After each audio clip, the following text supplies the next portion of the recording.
Sad story, namatay ang ating inakay.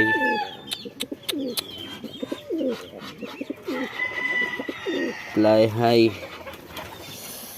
Yan talaga. Sana lang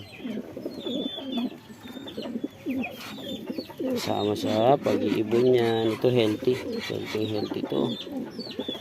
Eh, grabe.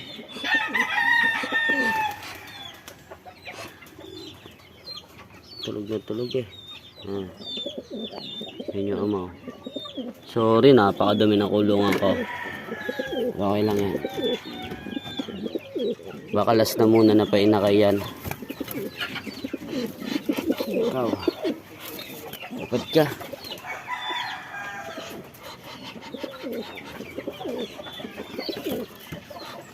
Peace, yo, peace.